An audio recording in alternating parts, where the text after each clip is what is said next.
Good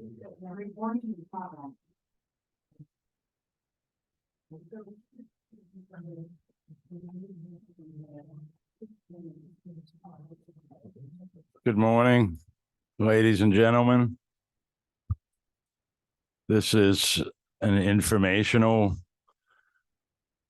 forum presented by the Harbor Shellfish Advisory Board.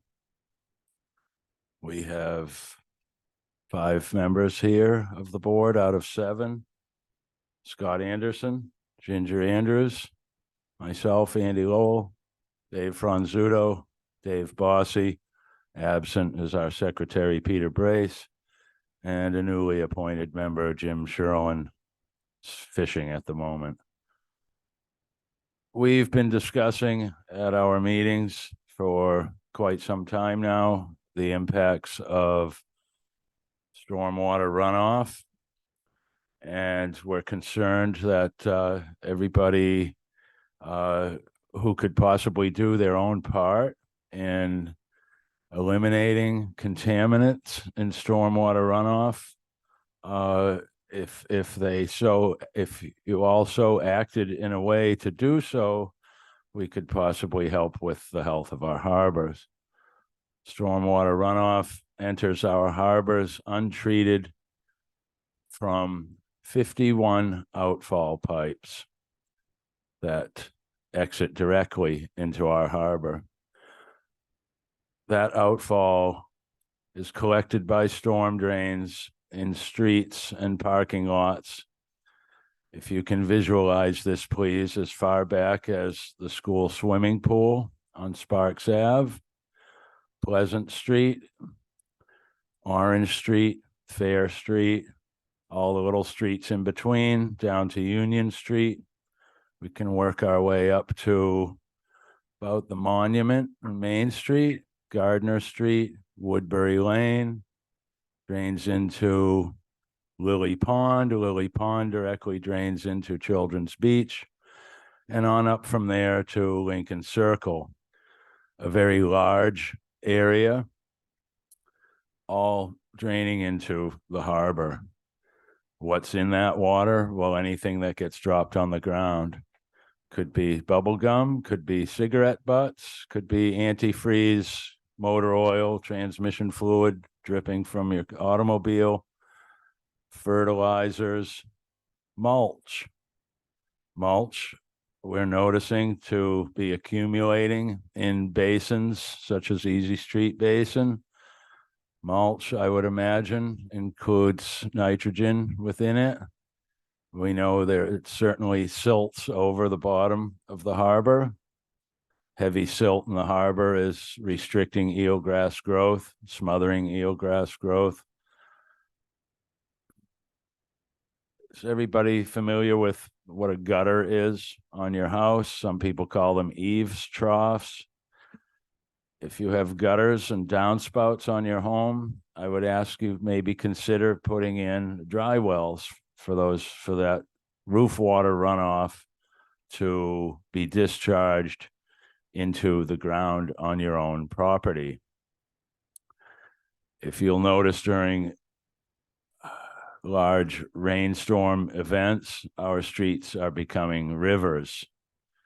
And I've noticed, and a lot of the infill development taking place today, that a lot of new houses are being built without any drainage systems around them, without any gutters, downspouts, dry wells. And so ultimately this water is ending up in the street. It's cleaning off any debris or contaminants on the street and directly entering the harbor. We're certainly hoping that some improvements can be made to the storm drains. Some type of filtering can take place, but this is going to take a lot of time, a lot of planning, engineering, and money. And we can't sit back and just wait for the town to do something for us, especially when it's us, all of us, who are contributing to this contamination. We need to do our part as individuals at our homes to eliminate as much as we can the contamination that's taking place. If you've all followed along with what's taking place in our harbors, we have lost a considerable amount of eelgrass over time. Our scallop fishing industry has declined quite a bit, and we're seeing algae blooms, and we're simply noticing a lot of eelgrass death, and it's the most important ingredient in our harbor for the health of our shellfish and the health of our harbor in general. So we're hoping you'll listen to us all today and go back home and take a look at what's around your home that could possibly be contributing to contamination. However small it may be, every little bit counts. So if your lawn is exceedingly green, then chances are you're part of the problem. We're also hoping that a trend will begin that the green lawn isn't so popular anymore, and that the green lawn turns into something more natural, less fertilizer use, and simply accept August being crabgrass month, and May being dandelion month, and be happy with that and enjoy our beaches, enjoy fresh water while we can, and hopefully we can work together and make our water fresher. Mr. Franzuto, did you have?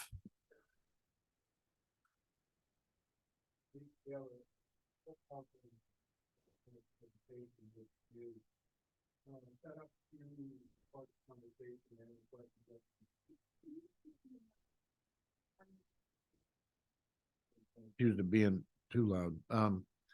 Anyway, we thank you.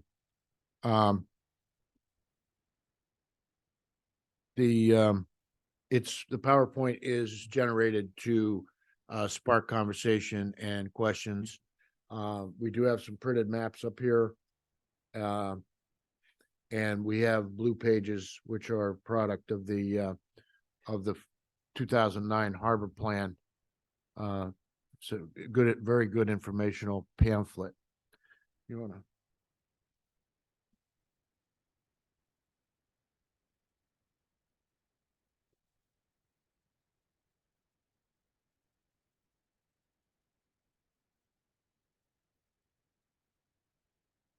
All right, Nantucket Harbor. I don't think, I don't think it needs much introduction.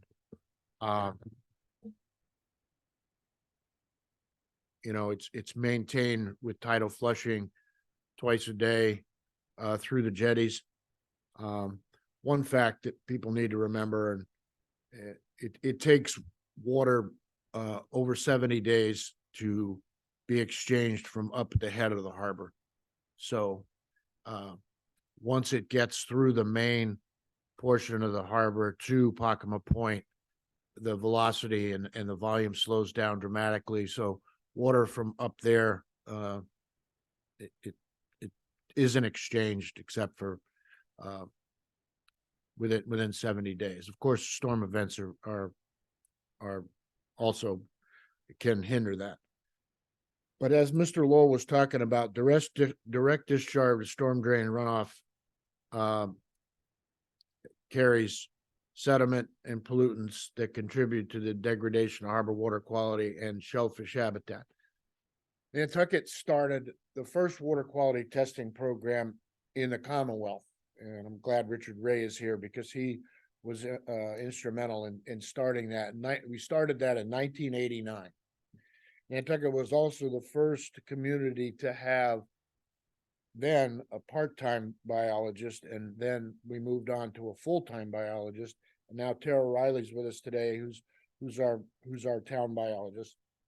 And like I said, we took this seriously 30 some years ago, and The Woods Hole report, which is what it was at that time, morphed into the estuaries program, which has gone on for many, many years and has done water quality testing and reports and analysis and developed a total maximum daily load, which is the nitrogen that you can supposed to allow into the harbor. So we've come a long way. The interesting point about the Woods Hole report was it was privately funded. It was done with donations, and it was $110,000 in 1989. That was a lot of money back then, folks. And we didn't have the fundraising schemes that you see now with nonprofits and everything. It was just two town departments going out and making pleas to different organizations, but $110,000. Anyway, could you hit the Mattocket Harbor? A little bit different story. Mattocket Harbor flushes well. Hither Creek doesn't flush as well. And where that becomes a problem is Hither Creek connected by the ditch to Long Pond. But Mattocket Harbor does flush well. I can't remember how many years ago now, but Mattocket Harbor was closed to shell fishing on a seasonal basis for many, many years. And especially after rain events, storm events, where pollutants run off, no sewers, catch basins from the roads, septic systems, some of which failed, and I won't go into all the things that the town has done over many years about septic inspections and sewering and all that. Again, my point is, takeaway is, we have not sat on our hands, and we have always been proactive in dealing with these things. But Mattocket Harbor, I can't remember, Tara probably remembers, but a few years ago, through the efforts of many people, septic inspections and upgrades, etc., Mattocket Harbor was reopened to shellfishing. They said it would never be done, but it was. And that's a super thing. The other thing out there that becomes an issue is the saltwater intrusion into the drinking wells, which, you know, eventually is going to be a problem. I don't know. Have we gotten water to everywhere in Mattocket yet? It's around most places. I see. Scott Anderson is, he's our Mattocket representative. They should hook up, because eventually their wells are going to go bad and less contamination. But anyway, next slide. This is the Watershed Protection District. This map can be found on the town's website. This is what we're trying to, the area that contributes the most, and what we're trying to protect. The next one is the Mattocket Watershed. Again, Long Pond, Hither Creek, and lots of septic systems and private wells. Downtown, this is directly taken out of the 2009 harbor plan. Let me put a plug in for that. Right now, we're in the planning process. Our harbor plans are good for 10 years. Ours expired in 2019. We were able to get some funding and rejuvenate the interest. It gives us several regulatory tools when people apply for Chapter 91 licenses, which is the activity that happens on the harbor, which is water dependent on the harbors. So in writing these Chapter 91 permits, they have to comply with the obviously with the town's bylaws, but they also have to comply with the harbor plan. So they get checked and balanced against the harbor plan. So if the harbor plan makes a recommendation, I'll give you one example. The harbor plan recommended that we don't allow docks and piers anymore. We went through 3 iterations with the state of a moratorium on docks and piers, and the arguments pro and con for piers, shadowing interruption to shellfishing, poor water quality, circulation. There's a numerous reasons. Finally, the state came back to us and said, if what you really want to do is prohibit docks and piers, then why don't you pass a bylaw or do something about that prohibiting? So we did. So that was called out in the 2009 harbor plan. There's some discussion right now about Brant Point Marine.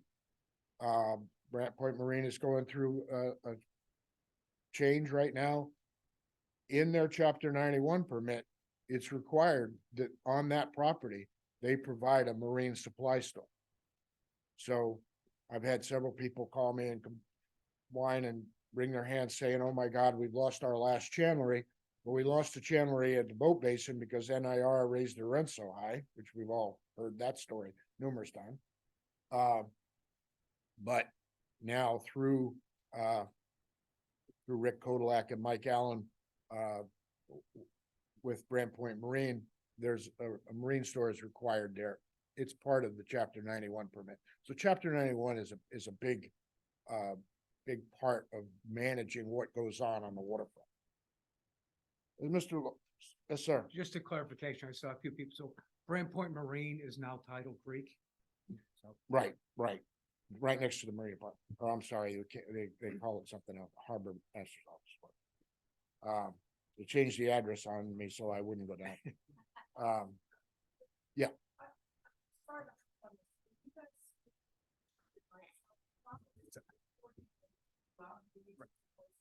Okay.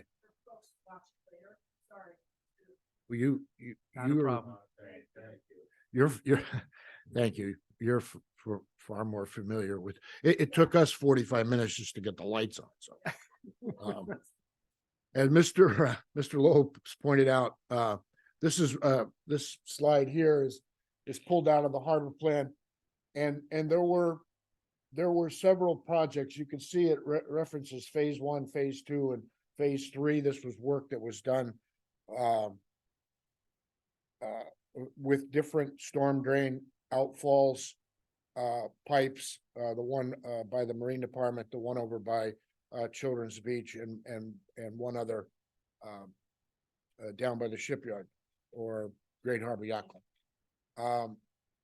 As Mr. Lowell also spoke, we did many catch basin infiltration, pollution removing projects. The one that always amazed me is when we looked at the watershed map, that the watershed up by the high school and in the high school parking lot adjacent to the baseball field is a very large stormwater treatment catchment system. And that feeds, and it ultimately ends up feeding the harbor. So that's a long way from the harbor. So, and he talked about Lily Pond, et cetera. 52 known pipe discharges. We're going to have a slide showing that in a minute. Well, there it is. I'm sorry for the quality of this slide. We pulled this out of the harbor plan. It's the only place we could find it. But those red dots are the catch basins that feed directly into the harbor. So you see that if you have an oil spill or a fuel tank rupture or a leaking generator, engine, something like that, it's going to go directly in the storm drain and into the harbor.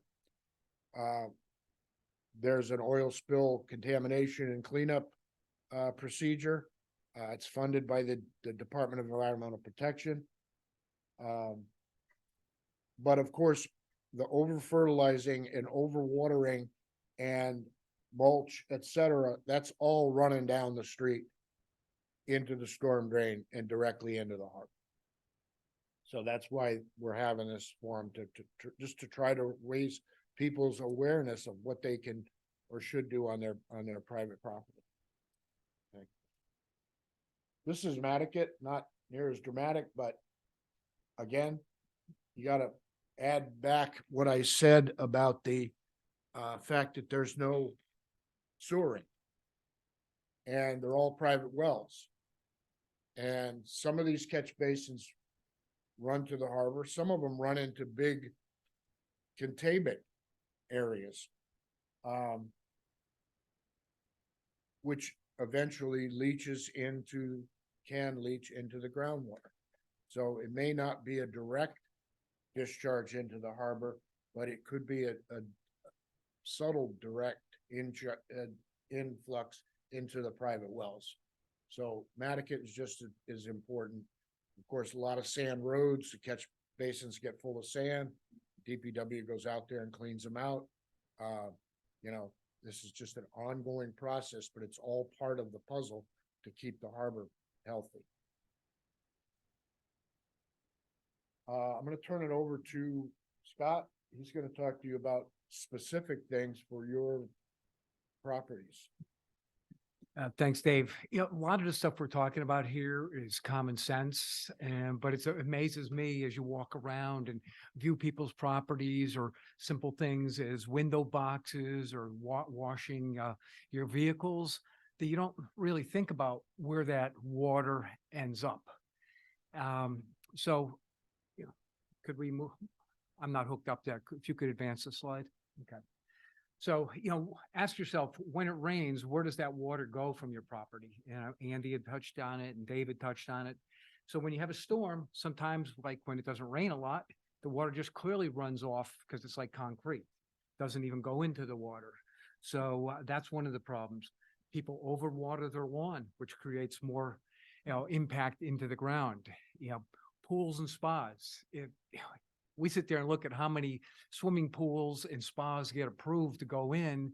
And we live on an island. The water is walking distance.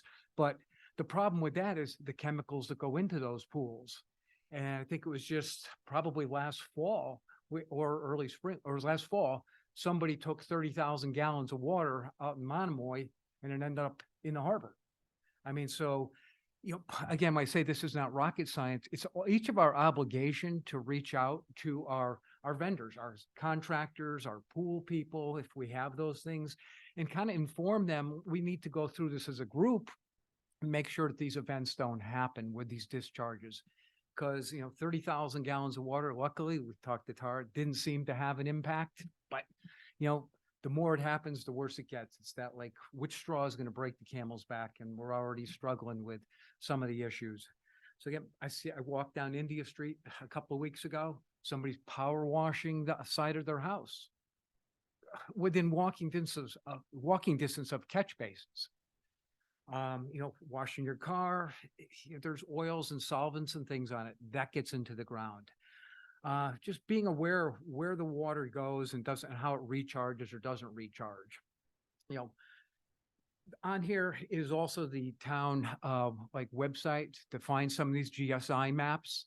It is a little bit cumbersome to work through at times, but there's a lot of good information. It'll show you all the catch basins. It'll show you the watersheds and various things. And it's worthwhile spending some time there to understand where your property is in relationship to everything. Next slide. So again, a lot of things are unintentional, but they can have a significant impact over time. I was looking across the street from where I live, and there's a fairly large house being built. And what do I do one day? I watch one of the painters putting the water into the septic system. The septic system didn't exist yet. We had a hole. And they were just throwing the stuff in. So it was like, we've got to communicate, making sure that if you have people that don't speak English, that you communicate with the people that do, or if you can, again, spreading the word of what is acceptable, unacceptable on your own property and watching the vendors. So a lot of people, I said, will bother me. I don't want to get into the short-term rental stuff at all, but you have problems when you have lots of people coming through properties and property managers not informing people how to deal with garbage, deal with different things on your own property. So again, it's all of our job to try to figure out how to tighten this stuff up. Where does it end up? The downspouts, if you walk down the streets in town, most of them go onto the sidewalk because there is no place to be able to put a dry well.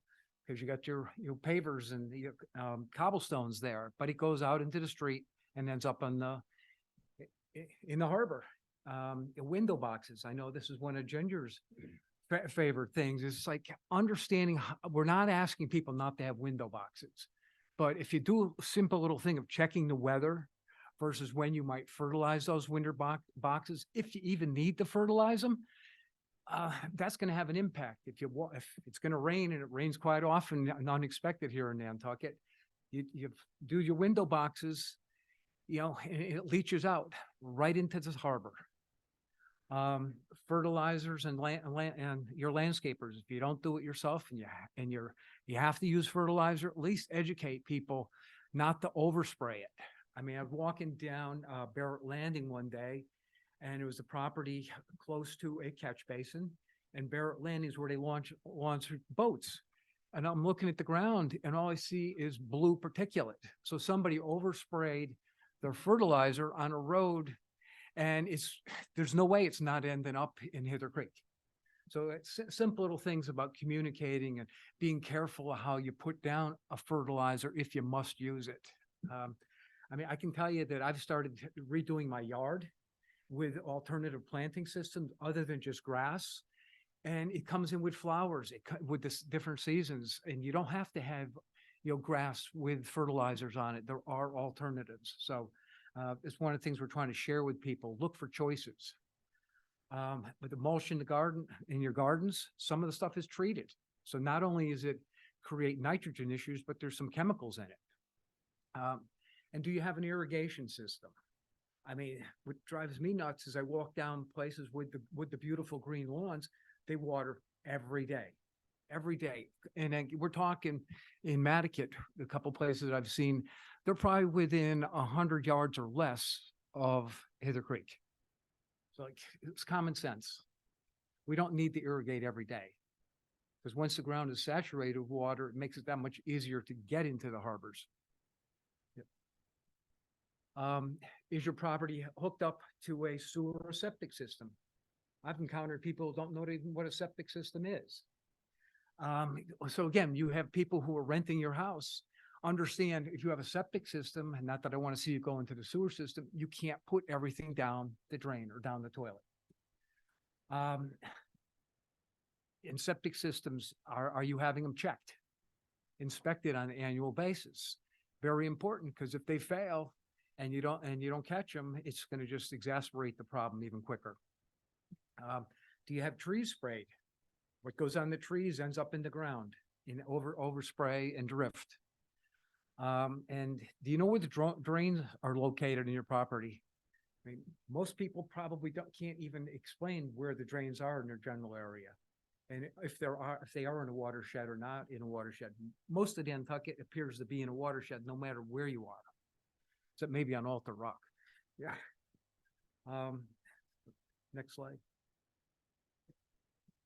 Yeah, what goes on does come out, or what goes in does come out. So if it goes into the ground, it comes out somewhere, whether it goes into an aquifer or it drifts and drains into the watershed in the harbor. So pump your septic system on a regular basis and have it inspected. Fertilizer guidelines, make a positive change by changing your own habits. Do you know where the fertilizer ends up? Or, don't over fertilize if you're going to fertilize. Where is your property located again? That keeps on coming up, understanding where you are. Communicate with your landscaper and also know where the drains are. Some of this is redundant, but we got to keep hammering it home. Chemicals and paints. The town does a great job. Actually, next Saturday is a hazardous waste drop-off. Don't dump it down the drain. Don't leave on old cans that may be leaking on your property. So there are opportunities to help control some of these things. So think twice before you actually use the stuff. Understand proper storage and use of the chemicals or solvents you're using. Talk with your contractors. Andy could go into more depth about this, but we also have stickers that now we can put on dumpsters to make sure that people are not, disposing of chemicals and things improperly. You know, manage what goes into the dumpster and talk to your general contractor. And are there alternatives?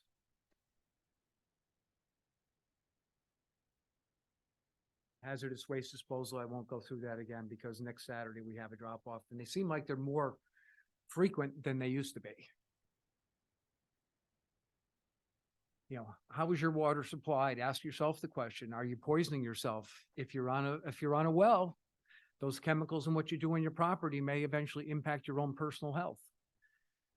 When was the last time you had your well water tested? So everybody's not, I encourage people to get into city water if they can, because you can just be ahead of the curve a little bit. I know it costs money, but you know, nothing's free in life.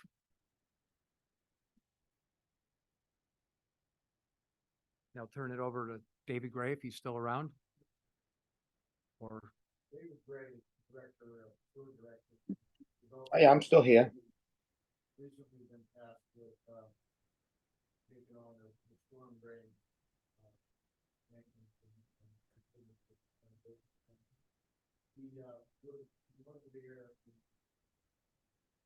he wanted to be here in person today, but he tested positive for COVID this morning. So we zoomed him in.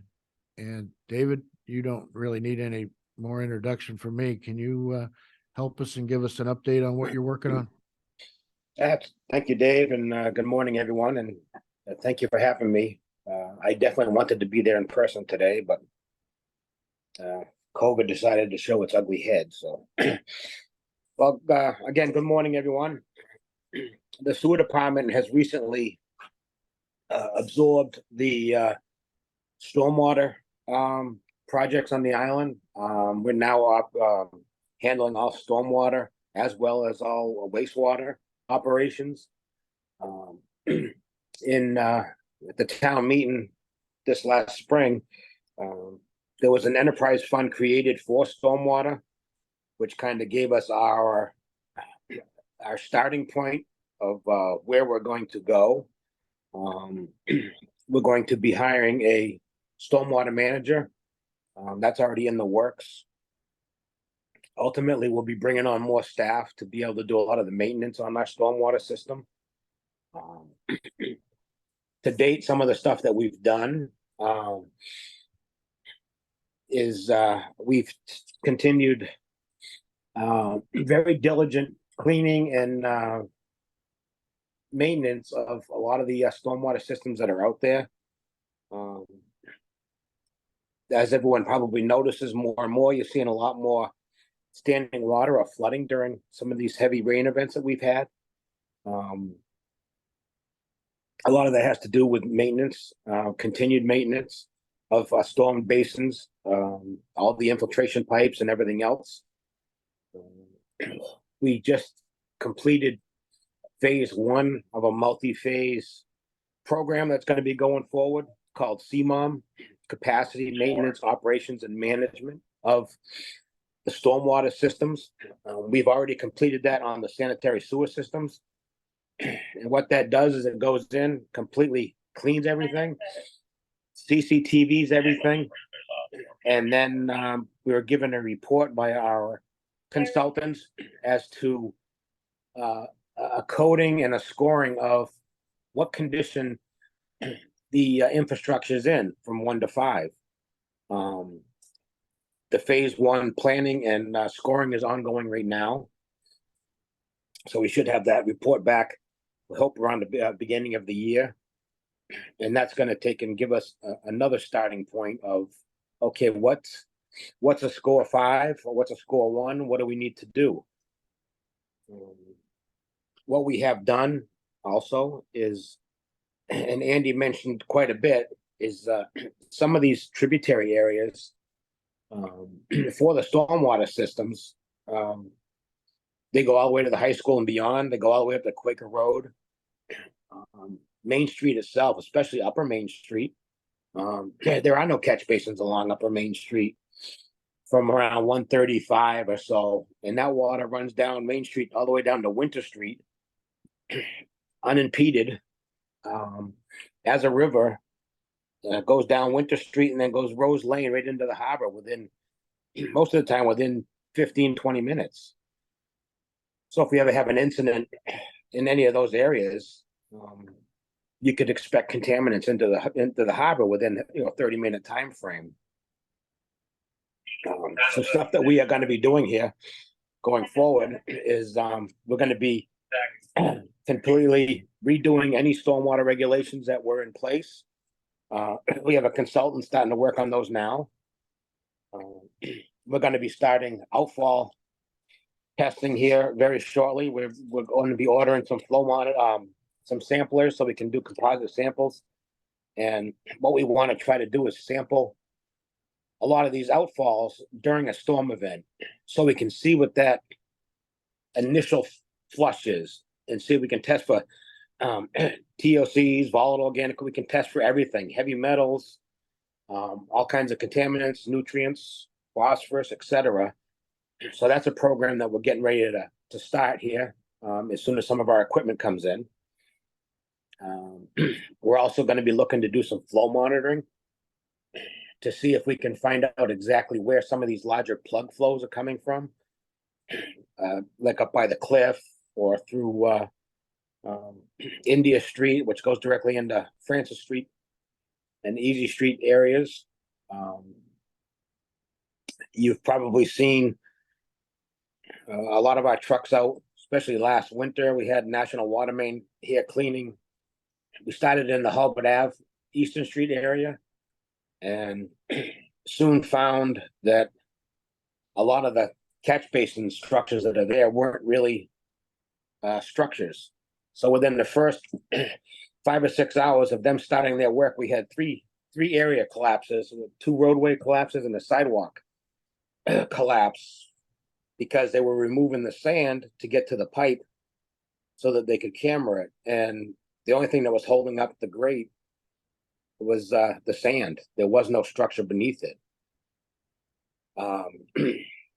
The stormwater system's about 120 years old. The sanitary system's little over 100 years old. So we're working with some pretty old infrastructure.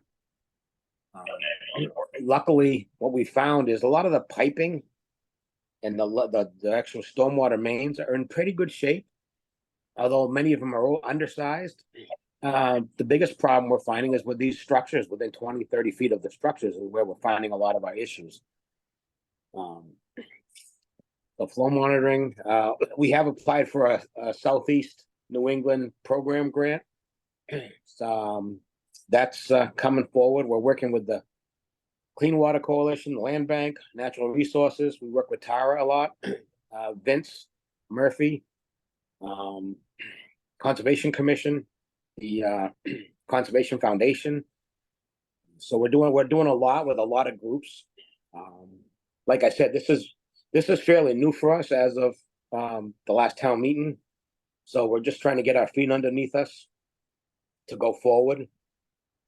Some of the big things that I really want to focus on, and I think Andy and Dave both mentioned it, is the construction site control. This is really a pet peeve of mine, where there's no silt fences around any of these properties. All the runoff goes right down the road, right into the catch basins,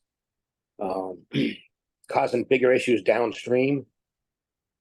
We recently removed 13 tons of sand from a stormwater main on Angola Street. It was completely 100% impacted. And a lot of that is not only for, winter time when we do our ice and snow removal, but it's a lot of the runoff coming from these construction sites, which is a huge problem. As part of our regulations, we want to incorporate that into it by, mandating silt fences, mandating stormwater control on site. A lot of properties are seeking temporary dewatering while they do their foundations or their footings. But there's a lot of folks that are trying to get permanent dewatering, which creates a whole nother issue all by itself, because, and I think it was either Dave or Andy had mentioned that, if somebody has an oil tank or some type of a spill on their property, and they have a permanent dewatering system, we'd have no idea of anything happening until it ended up in the harbor as an oil spill, or worse, a chemical spill or something like that. It's happened. It's happened in the sewer system before. We had an oil tank rupture downtown, went into the drain in the basement, and ended up in the sewer system. Luckily, it just went out to one of our discharge beds at the plant. It didn't go into our advanced treatment system, or else we would have been in real trouble. NIPDES, the National Pollution System formed by the EPA, has a lot of good tools that we're starting to get into using. And Dave and them might have used them in the past, but for these dewatering systems that we're running into, I'm not approving any more dewatering systems unless they first go and get a NIPDES permit and they can meet the testing requirements that the EPA and DEP are requiring. I'm getting, as you can imagine, a lot of pushback on that, but without us knowing what's entering into the town system, the town will ultimately be responsible for a discharge into the harbor, even though it wasn't caused by the town, but it's coming out of the town's infrastructure. We're working very, very closely with the land bank right now on the Lily Pond project. That's a fascinating project that is really going to improve the area. I grew up at the Lily Pond on Westco Place, and I've seen that change over the years. I've seen all the areas change over by where Andy lives.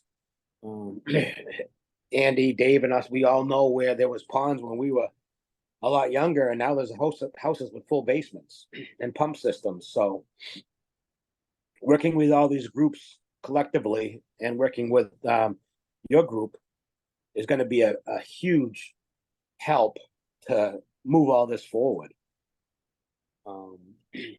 One other issue that wasn't talked about much is all these homes now that are in the FEMA flood maps, either flood zone A or B, they have very specific criteria to meet for insurance purposes, etc.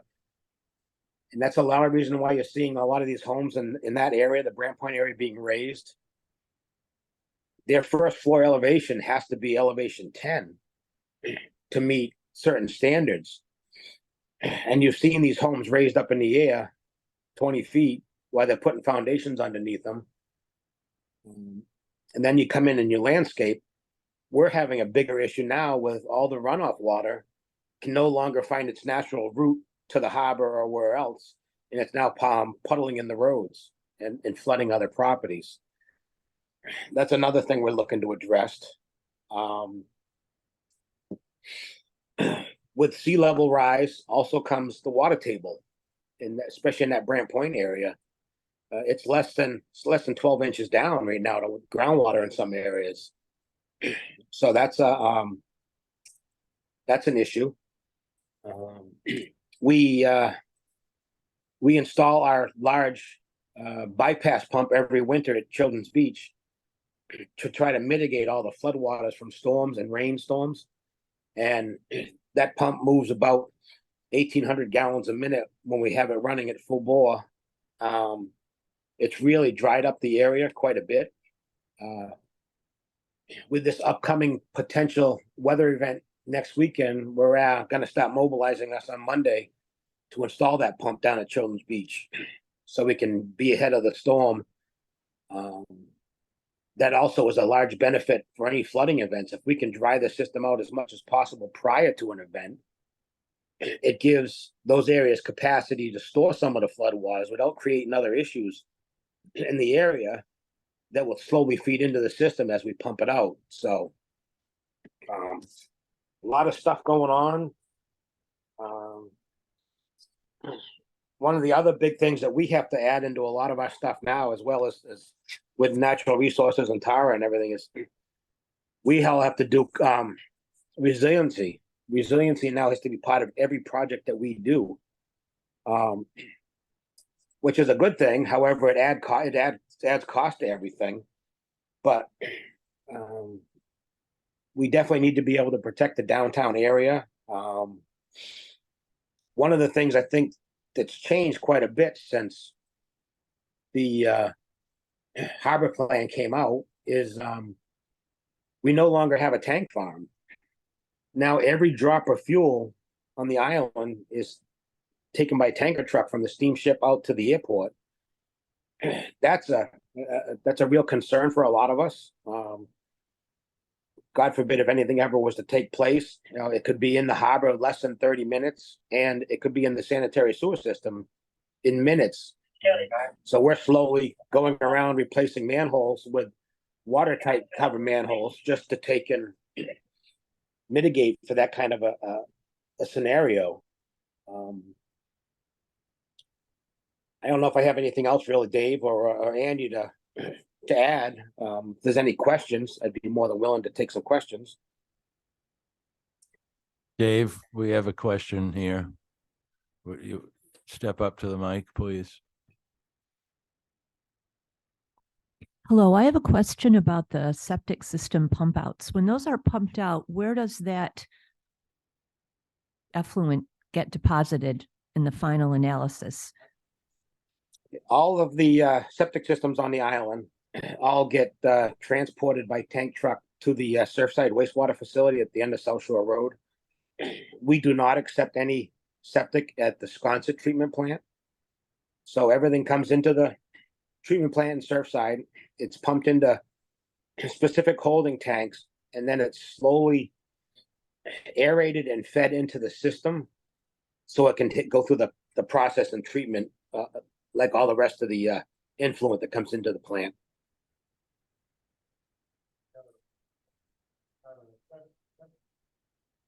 That septic system is highly concentrated. This is not diluted as it's running along the pipe headed for the sewage treatment plant. So that's why they feed it in gradually to the system.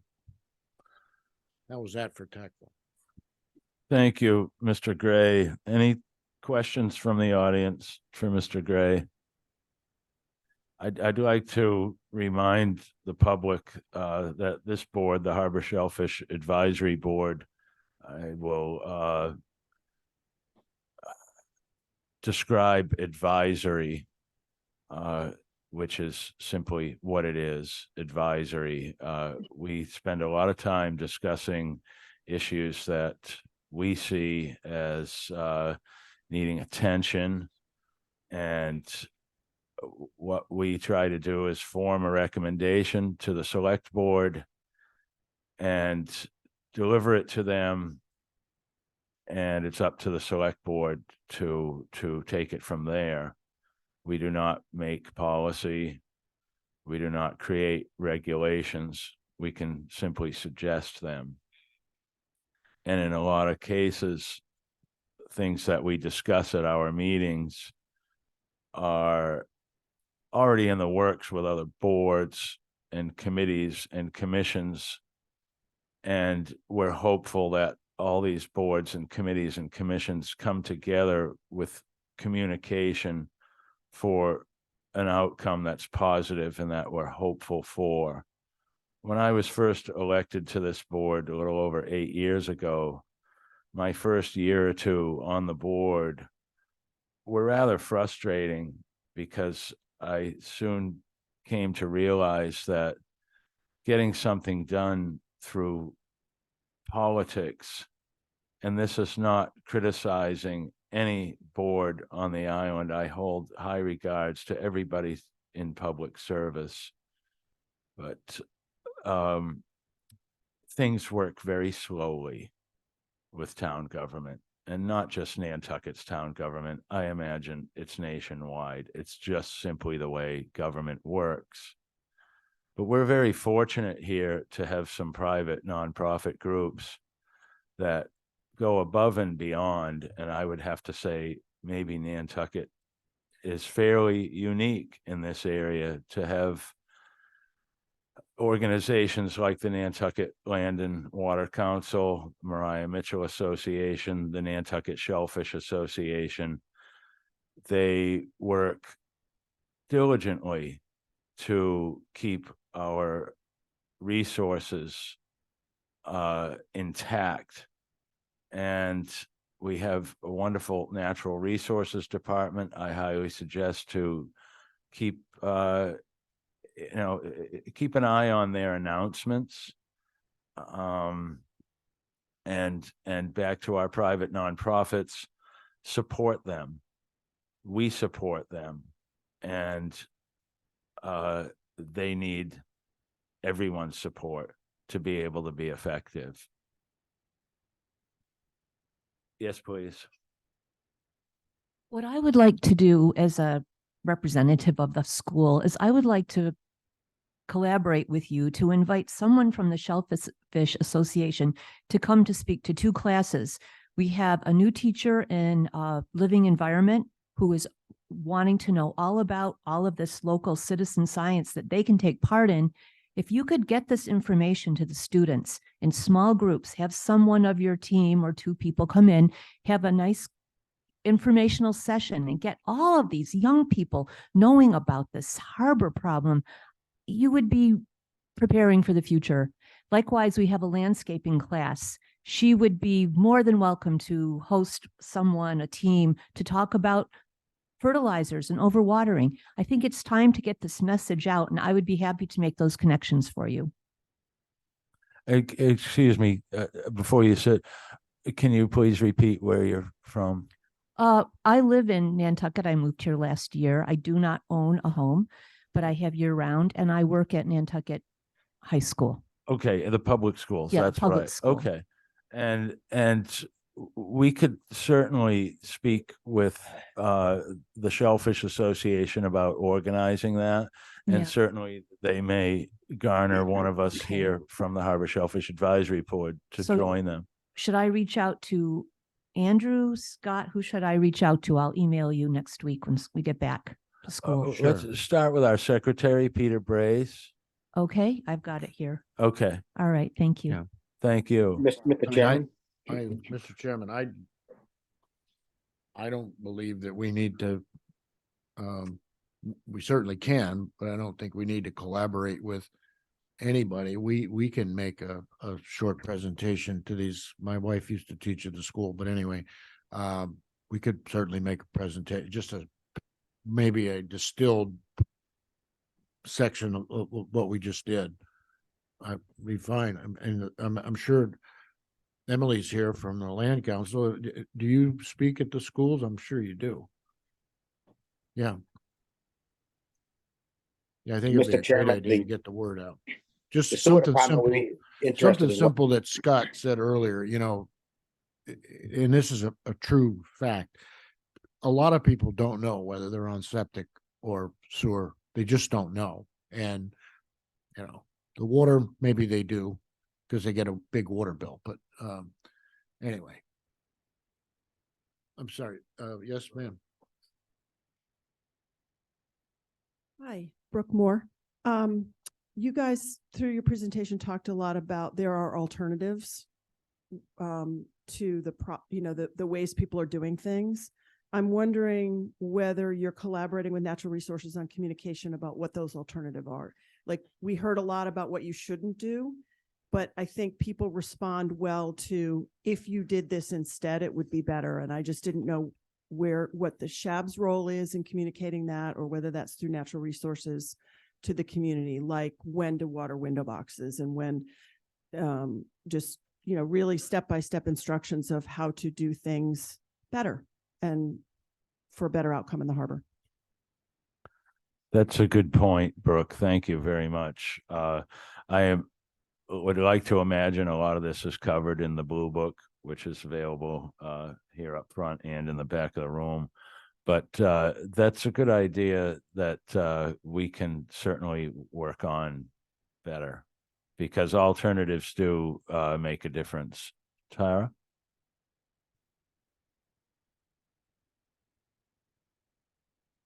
Thank you. I'm Tara. I'm the Shellfish and Aquatic Resource Manager for Natural Resources. So we do a post every single day on NRD AC on Instagram. We have Water Quality Wednesdays, and we post a lot about the harmful algae blooms and stuff that you can use as an alternative, better products, better things for your lawn, stuff like that. So it's a really quick way to learn a lot. We also have everything's linked to our Linktree account. And I would also like to add that the Nantucket Water and Land Council is also really great at, all of their posts that they put out that suggest, ways to improve the water and the lawn situation.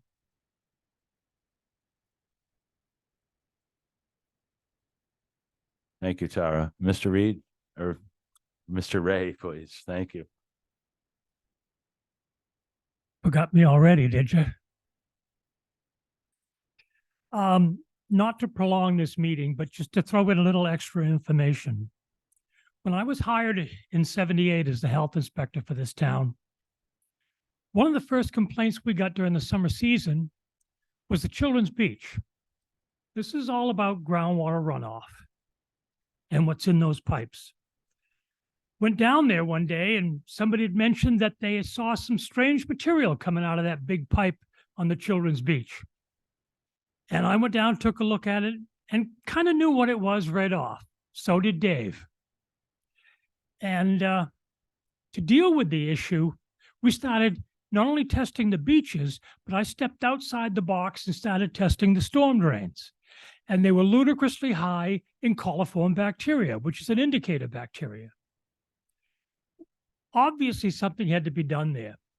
So after a few years of gaining all the information, I worked with Don Oliver of the DPW at that point. And what we did was, and it was a monumental task, we blocked off most of the downtown storm drains, and we started with these pipes and we backed up smoke up the pipes. And as it turned out, about an hour later, there were a ton of houses in this town that looked like locomotives because the smoke was coming out of the air vent associated with the septic process in the house. So I spent the summer writing violation notices, staining my hands with red dye, and we closed off an awful lot of those. What we had found was that plumbers back in the 40s were moving sewer lines out from a house, and they were hooking into the first line they found in the street. And it wasn't the sewer line. It was the runoff line. Again, we were pretty successful, but I think that needs to be done again. I think there's a lot of houses that have been remodeled and gone up and changed that if we did that again, we might see some more white smoke. And I think that's part of the problem. As far as the fertilizer regulations are concerned, when I wrote that first set of regulations, one of my concerns, can we bring up the map that shows the Watershed Protection District of Nantucket Harbor, not Mattocket?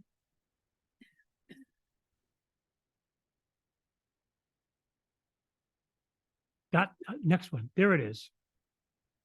The orange area you see on the map, that is the area that closest to Nantucket Harbor and has the most impact on Nantucket Harbor.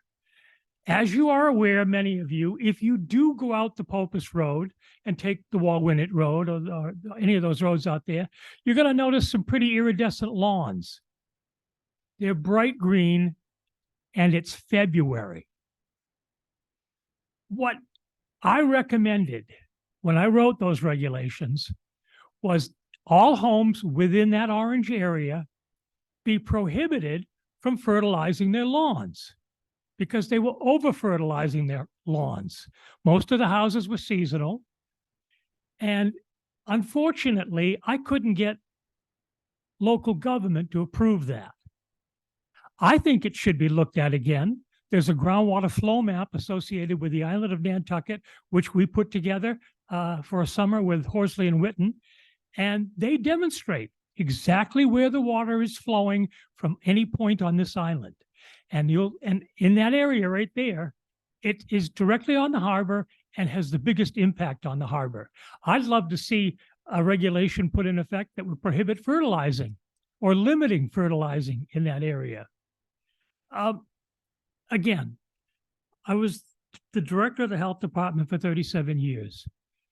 And in those 37 years, I found it very difficult to get town administration to do what should be done. And I don't think there's any difference today than there was 20 years ago. I think our municipal government needs to be prodded and needs to stand up and finally do something about these issues. As Dave knows, we've been talking about this, studying this, spending money on this for 30 years. And what have we got? The same damn problem. Thank you. Mr. Richard Ray, thank you for being here. You continue to have a commanding presence. Thank you. Emily, please. Thank you. Emily Molden with the Nantucket Land and Water Council. First of all, I just really want to thank the Harbor Shellfish Advisory Board and David Gray for being here this morning and putting this together. I think that this type of educational forum and just as many ways as we can get this, communicate this information to the community is really great. So I really appreciate the effort and the opportunity. I think I also appreciate Brooke's comment about more collaborative educational materials on alternatives. That's something that we can always all work more on. Certainly I echo concerns over doing more with our local fertilizer regulations, but there's something else I've been thinking about lately that I just wanted to take the opportunity to contribute also, and that has a lot to do with stormwater within the harbor watershed. But I've been thinking more about the development and more redevelopment of properties, private properties, but also commercial properties that fall either in our Mid-Island area. One example would be the new development proposed on Sparks Ave where the Downy Flake is. That's currently before the planning board, and they've been having some conversations. I've been advocating for some improved stormwater treatment, because when you have properties like that, which are being redeveloped and you're looking at significantly increasing the amount of impervious surface on a site, whether it's from structures or parking areas, you suddenly have not only an opportunity for nutrients and pollutants to run off over those impervious surfaces, but also any rainwater from the atmosphere, which certainly carries a lot of nitrogen with it as well. And currently in a location like that, there's a lot of open land with some vegetation on it that helps to take up some of those nutrients. But per the state requirements for stormwater treatment, they're really focused on moving the water and making sure that these areas aren't flooding, so that when you have severe rain events and you add this impervious surface, if you can just channel that water underground and infiltrate it quickly enough, then it checks the boxes and it fulfills the state stormwater requirements. But in a situation like that, where they actually are within the harbor watershed, you wind up with a significantly higher quantity of nitrogen from the rainwater and whatever's on the surface directly channeled into the groundwater. And there is not an opportunity for other vegetation to remove some of those nutrients. And then all of a sudden, it's basically a direct connection into our groundwater that moves towards the harbor. So I've been speaking with the planning board, and they seem to be pretty open to ask the applicant for some additional opportunities for nitrogen removal on site, trying to think more creatively about the use of vegetated berms and rain gardens. But it's something else. I mean, I think in our conversations about the harbor plan and maybe looking at how can we start to look for, or maybe locally require some additional nitrogen removal when we're redeveloping some of these even commercial properties that are within the harbor watershed as well. So just something else that I wanted to contribute that's been on my mind. Thank you all so much. Thank you, Emily. And, you know, we really rely on, you know, updated information from groups like the one you're directing and the Land Council. And you've just made me realize something as far as, you know, suggesting, you know, people recharge their stormwater into their own yard and maybe to think of Brooke's comment, as far as alternatives go. You mentioned the rain gardens, and some sites may not be able to support a rain garden, but it just made me think that, French drains, as they're called, just you can recharge that water into the ground.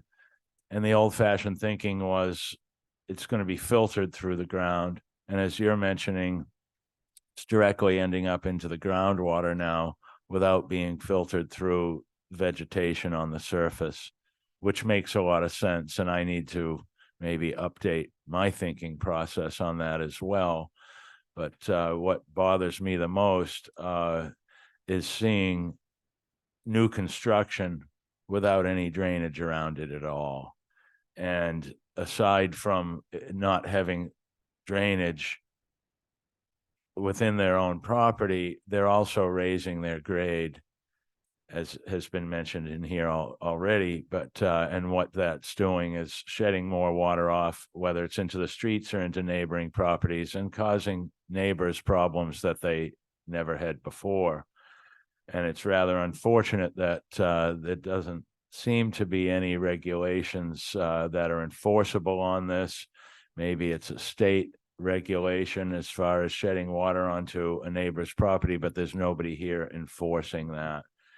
And all I can say is, from experience, seeing how town entities work, if you see something, say something. They're only going to respond if a complaint is made. And really, it probably takes more than one complaint to get something done. And it's rather unfortunate that a neighbor has to confront a new neighbor about a problem that new neighbor doesn't realize they created. And what I'm seeing a lot of is most of the infill development are houses built on speculation. So the people who are buying the house don't realize what it was like before that house was built. And so they're coming into the neighborhood, if they even notice any of the negative effects or negative issues at all, they're not realizing that it is coming from their own property.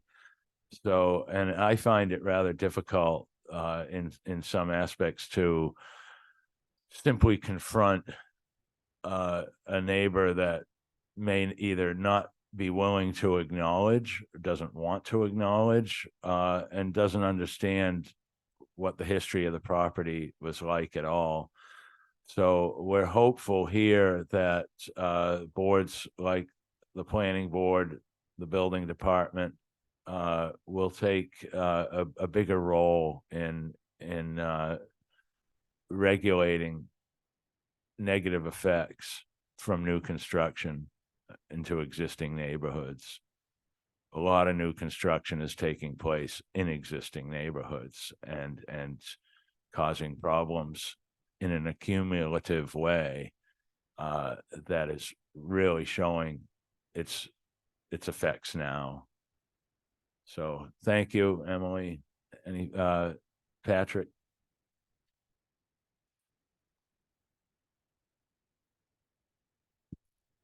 Patrick Heher. This question is maybe for David, but on storm drains and private roads, there isn't anyone that cleans them. So I'm on Young's Way. Really good storm drain infrastructure went in, but cleaning out the silts, I think we all know if we don't clean the catch basins, the silt doesn't work. At any time, would the town ever let private neighborhoods rent the pump truck to clean out storm drains? Because I think there's a lot of private neighborhoods that have storm drains. I live in Pine Valley. All our drains there are, I think, they're beyond, they weren't designed good in the beginning and they weren't cleaned properly, which means they all fail right now. But it's a question. I know a lot of people want to clean out storm drains, and a lot of neighborhoods, even when they're approved, it's a requirement, but there's a lot of them not being cleaned. And then second comment is, I'm a general contractor, and I love the comment about dumpsters, and putting more stickers and things on them. And I think maybe through the Builders Association, we should really push that harder. I find on my job sites, I have a hard time telling people not to put garbage into them. And I've started having garbage picked up. Unless you stand beside a dumpster all day long and point not to do, but I think more signage on them is a really good thing to do. And maybe through the Builders Association, getting a lot more stickers out there might be a good thing. Thank you. Not sure if David's still on.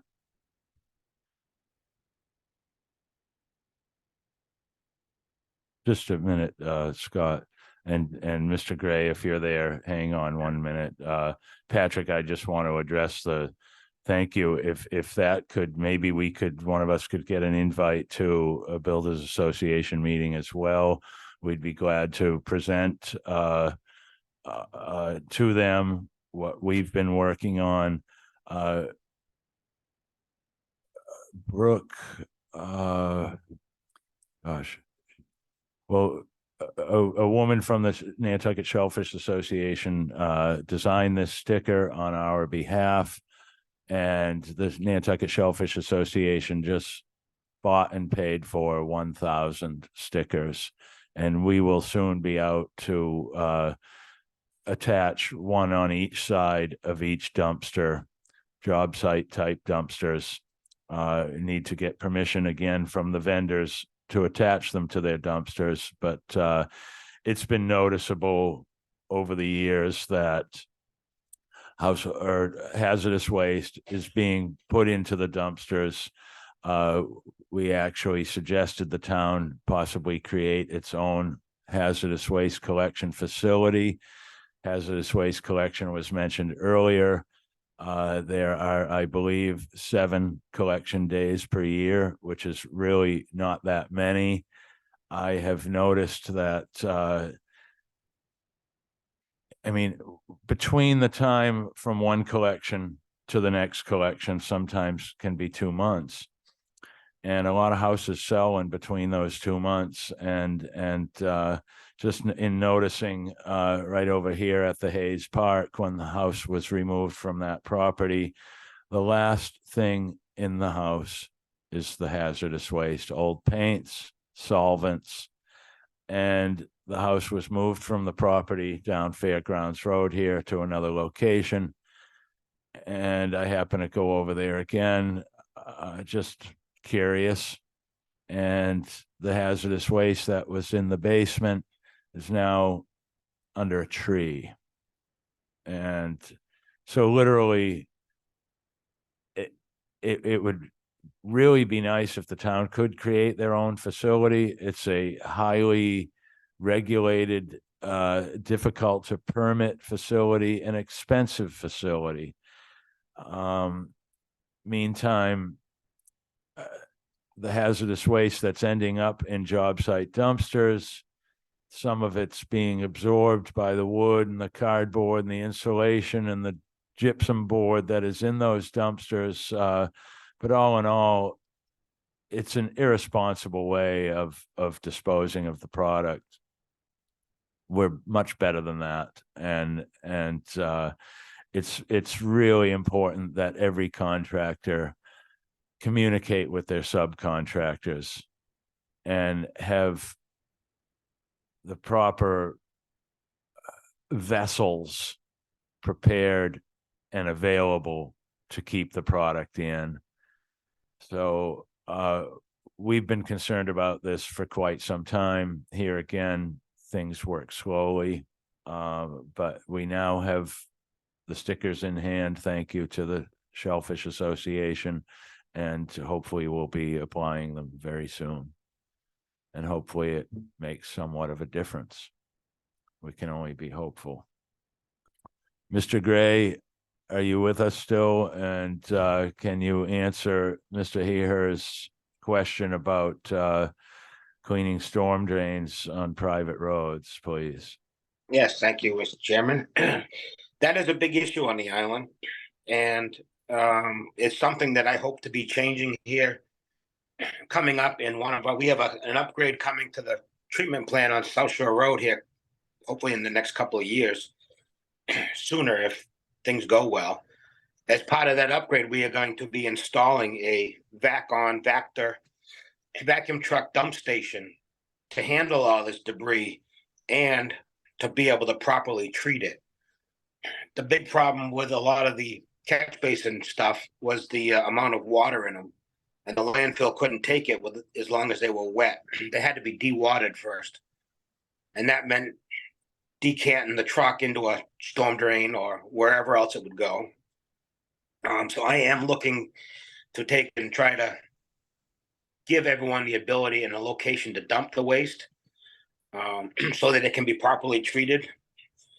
One other thing that we have to keep in mind, specifically on storm drains, and it's a bad 4-letter word, but PFAS. We have to monitor PFAS very stringently lately, because if you clean out a catch basin, say in area A, take it to area C to dispose of, now you've moved that contaminant from one part of the island to the other part of the island. So it's not as simple as just cleaning them out and dumping the spoil somewhere. There's a lot of other treatment that has to take place going forward. But I do believe that the landfill will take storm drain debris as long as it's been dewatered first. Thank you, Mr. Gray. Does that answer your question for now, Patrick? Thank you. Mr. Franzuto? David, are there private companies that do storm drain cleanup? To the best of my knowledge, there's one company that has a vac truck, and there's another company that has a small vac trailer. But it's a big need. I know in the past, septic haulers have rented trucks to come out and clean these catch basins, and a lot of them haven't been done ever or for a lot of years. So it is starting to. I know one company has a vac truck that doesn't use any water. It's an air hydrovac, and that could be a real big benefit for cleaning out these catch basins. Thanks. Yes, please.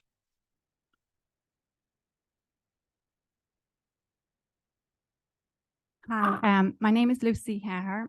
Am I too close? I just want to say thanks. Like what Emily said about having an educational forum like this is excellent. Thank you so much, because I learned so much, and I think Scott, I'm really good at breaking all your suggestions. And I love the alternatives as well. But what Mr. Ray said, I love the public comment, because you're always learning something from somebody else. But about the children's beach, like the sewage spill this year, was that because of that? Like, is that still happening? And then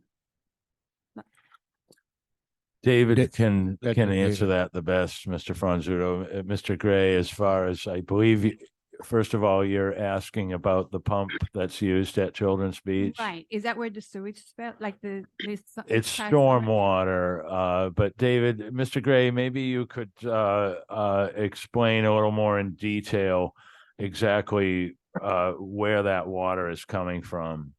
Yes, I can. And great question. That is all stormwater. However, Richard Ray did hit on it. That's still an issue that we believe is currently active in a few spots on the island. We have our own smoke machine now. We have our own camera truck.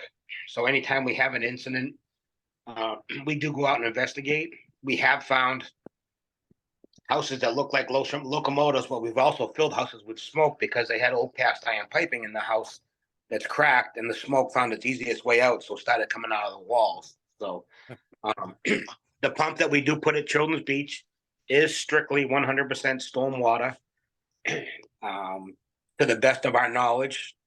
I heard you say something about a spill this summer. I'm not sure if that was leading to the Jetty's Beach issue that was going on this summer. I can assure you that was not sewer. that was a rotting, I can never pronounce the word, begins with an S.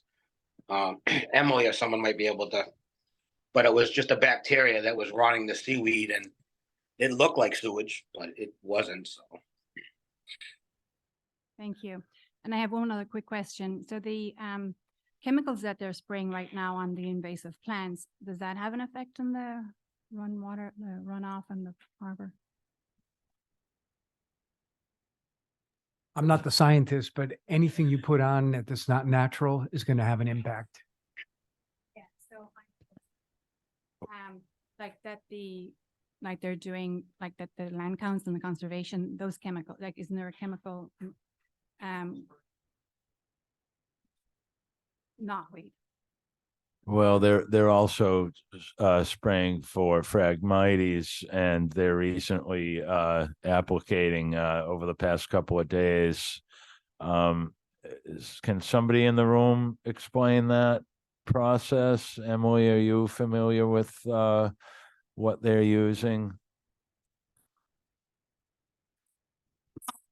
I'm not going to be able to give a complete picture of information on this. It's primarily been the Land Bank and the Conservation Foundation, I think with the Pond Coalition, has been treating Phragmites on a lot of the different ponds and the Consu Springs area. I'm not 100% certain which chemical is being used. I know that a lot of the groups now have switched from glyphosate products to another product called Clearcast, which is not a glyphosate product. It is still an herbicide. So there's always going to be some concern about using chemicals in those areas, certainly. But I can't really speak to the specifics of those projects because I'm not 100% certain. Thank you, Emily. If you'd like to research that some more, it's certainly concerning, and although the invasives have completely taken over the area, if anybody's not familiar with what Phragmites are, at first you can be kind of fooled thinking they're cattails. They grow much taller. They don't have that dense cattail. They have more of like a tail feather. They grow 6 to 8 feet tall, and completely choke out everything else around them, along with the knotweed as well. So, Mr. Chairman, Emily, again, yes. Just, I've been very patient. yeah, Ginger, please. So, I was on the Conservation Commission from 2000 to 2007, and when work takes place in wetlands, the Conservation Commission will allow whatever they allow according to state law. At that time, the products that were being used, I believe they were in fact glyphosate products, but the one used in wetlands had a much quicker time of disintegrating. For example, DDT was a forever chemical, as is PFAS, so that's why they're considered so much more dangerous. But also the method of application was extremely direct rather than a full-scale spraying. So I'm not like Emily, I'm not completely up to date on what they're doing now. I would say I think they're trying their best. But one of the other problems of Phragmites is that it's basically a floating reed. The common reed it floats, and so when the water rises, it lifts up and gets carried wherever it gets carried, comes to shore somewhere and develops another root system there, will float away again. So when it comes to a barrier beach, and the barrier beach is overwashed and part of the natural process of beach retreat, it doesn't actually act the way a normal like cattail wetland would, with much denser roots and deeper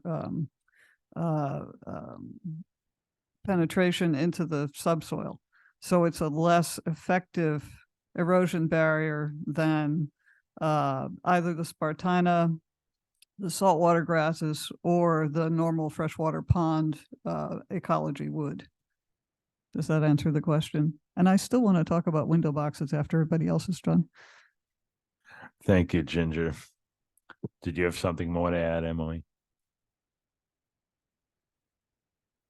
Thank you. I think Ginger more or less covered what I was going to say. I think that historically the use of those chemicals was really done using like a clip and drip method, like Ginger said, much more direct, where plants were clipped and the herbicide was directly applied to the plant. When some of the conservation organizations decided to actually make an attempt to eliminate and eradicate the Phragmites from some of the pond shorelines, that was way too labor intensive. So they sought and received local and state permits to do some of the larger scale spraying to try to address the Phragmites on these pond shorelines. And that's been ongoing around some of the ponds. So that has been a change over the last 5 years or so. Thank you, Emily. Any more questions from the public? Ginger, I'm going to hand it over back to you because Thank you, Mr. Chairman. thank you. So what essentially we've been talking about all morning is what is summed up under the phrase, the tragedy of the commons. And the best illustration I can think of for that is when in the late 19th century, the hunting was the shorebird hunting guiding and tours after the end of whaling was one of the island's big industries, and it included spring shooting of shorebirds when the shorebirds are migrating north to breed. And there was a East India merchant who lived in Boston, had a house on Main Street, who kept very detailed records and quickly realized that this was a problem. And so as the birds declined and there was less and less for the sportsmen to shoot, everyone agreed it was a problem. But equally so, everyone also felt that the few that they took had no effect whatsoever, which we now know is really not true. So I got interested in window boxes a few years back when I was in my scallop shanty on North Wharf. And I observed the gardeners for the neighbors watering some hanging plants, which hung over the water in Easy Street Basin. And they applied it in the usual way by watering from the top and waiting until it dripped through, and that was the green juice, not just water. So I went, and that's going directly into the harbor. I wonder how many other people do that. And then I got to wondering, well, how many window boxes are there in town? So when we started talking about this, I set myself a project to figure out how many window boxes there might be that, are watered all the way through in the Watershed district. This proved to be a much too overwhelming project to actually count the number. So I kind of focused on the downtown area, and I have to say, Nantucket has the most beautiful window boxes I have ever seen. The artistry, the colors, the forms, the types of plants, everything we have is absolutely the most exquisite I've ever seen anywhere. Now, I don't know how many window boxes have liners in them that catch the water and don't drip through onto hard surfaces. And it was quickly very clear that it was going to be difficult to figure out how to quantify things that are landscaping, where there's a window box over what's a giant planter, particularly down on the wharves. It's like, are those lined or not? How would I know? How would anyone know? The piers are earth-filled wharves. They're basically North Wharf, at least, I'm familiar with how it was constructed. You can see the remains of when the end of North Wharf burned down in the Great Fire of 1846 by that pile of cobblestones at low tide. So the method of, this goes back to the history, the method of constructing those wharves was to get a large barge and bring over a load of cobblestones, bring over another barge with a load of cobblestones, and sink barge number one in a particular location with a load of cobblestones, and then position another barge over it, so that it's a very dense but fairly permeable surface. So the Strait Wharf, for example, is paved, but Old North Wharf, South Wharf, Commercial Wharf are all essentially pervious surfaces. So how much of the research I was actually able to collect are in lined containers, I have no way to know. However, let's see.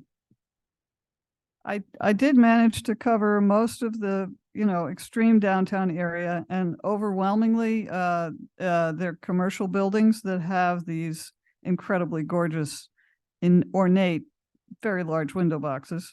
So I counted, I didn't count boxes that were over gravel. I didn't count boxes with landscaping under them. I just counted window boxes over hard surfaces. And somewhere between the end of Washington Street Extension and the White Elephant, there are 785. So the solution is not to ban window boxes bad. The solution is to have liners. And the problem for the landscapers and the people who take care of all these things is that it's a little extra effort. It's a little more cost to have a liner. It's a little harder to make sure that you're watering properly all the way through and that the fertilizer is contained in that area. But this is why we're here. We're just an advisory board. We can't tell anyone what to do. We can make suggestions and ask people to think. So that's what we're doing. The other thing that I wanted to say about the history of if you look at the 19th century ads for the Ocean House, which is then which is now, or I don't know, is it still called the Jared Coffin House? Anyway, the Ocean House was advertised as a particularly healthy hotel because it had sewers which drained directly into the harbor, which was therefore made it much more safe. And so where you have, 300-year-old house, it's probably connected to the older sewer system because the newer sewer system was not put in necessarily by finding all the old ones. So there's probably still even older sewer pipes that we don't really know where they go. And there was one other thing that I noticed, particularly this spring when I was cat sitting in a house that had a television, that there's a psychological effect when you have this this computer generated AI cartoon leprechaun who's barking at you in the spring, feed the lawn, feed it. Well, that is a persistent subconscious voice I'm still hearing. It's like an earworm. It's still, I haven't even mowed my lawn except to cut a little path. And there are fashions, and having a lawn is a late 1940s particularly harmful fashion, because what we have are monoculture lawns that are asking to be fed because they're not a community of plants which grow together and support each other. But if you look at nature, most plants grow not as separate species, but in community with other plants and fungi. So if we can diversify our lawns with clover and different sorts of weeds and different things that are coming into bloom or rooting and dealing with different degrees of salt tolerance, dryness, and desiccation, deeper roots, shallower roots, then we'll have more of the beneficial insects that we need, and we'll have a much healthier island. So that's the consciousness that needs to be raised, and it's hard to compete with computer generated AI voices, but it needs to be done. Anyway, that's my pitch. Thank you. Yeah. Thank you, Ginger.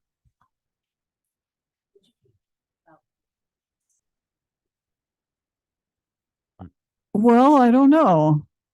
People like hydrangeas, but they also like some of the grasses that are not the Chinese love grass and things like that that are very beautiful, but they are they're not good for this particular environment. So I think the best way is to have you know, the landscapers who specialize in using native plants and understand the local environment to maybe have some demonstration about how great it is when you know what you're doing, how to do these things, as opposed to just making money by first of all, when you clean up the area, exporting all the nutrient sources and then replacing them with products that can be bought, which put money into someone's pocket that is willing to do enormous amounts of advertising. There's something about being sort of humorous, irritating, and authoritative that it's difficult to compete with. Thank you again, Ginger. Any more questions? Any more comments or information to share from the board? Mr. Anderson?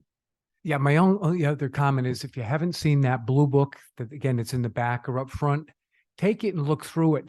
Don't throw it out. It goes on for a lot of different topics. If we're going into the school system, we're going to want to make sure those kids have that and bring it home. Read it to your parents or make your parents read it to you, because the problems are in that book. There's solutions in that book too. So please take them. And once again, do reach out to us to come into school. It's always been my thought that when a child or a youth goes home with information and shares it with his parents or her parents, that it has a way of sinking in. So they're there to learn, and we as adults, you know, we're not learning like that every day, and I think coming from the youth can make a difference. So thank you. If there's nothing else, we'll complete our meeting. Thanks for being here. Thank you.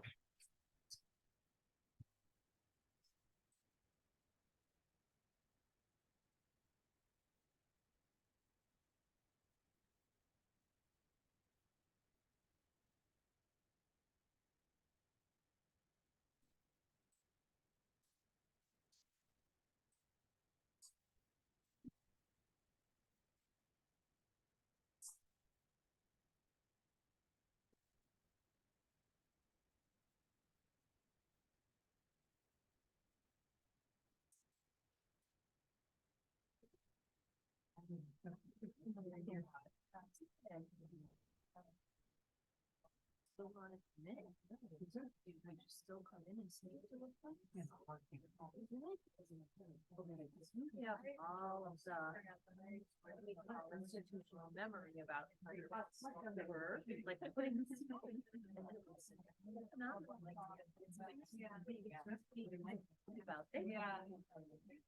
they don't understand the connectivity of it. It's always a lot of ways. So I'm going to take your name and feel. And I'm Richard Helder. Ray or Ray? Already. Ray. Okay. And you were the health director here.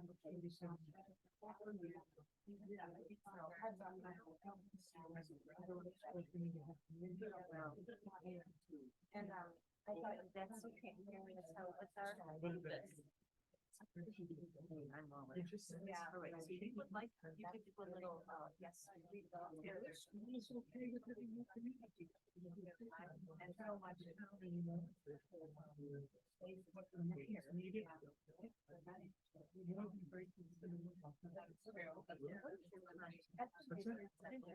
Email. Yeah, call. Like to call. 1693. Thank you. I'll say hello to you in a minute. Huh? You would enjoy talking to the kids. Oh, I enjoy the kids. They're spellbound with this stuff. They don't understand it. And if they can take it home to their parents. That's the way we get started. I honest to God, I do clean up. I'm not worried about it. Well, thank you, Mr. Ray.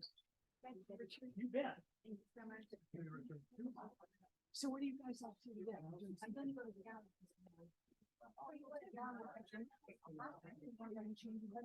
Hopefully it can be seen on YouTube. Let's see. Thank you. Compliment. Please, Richard. Come on.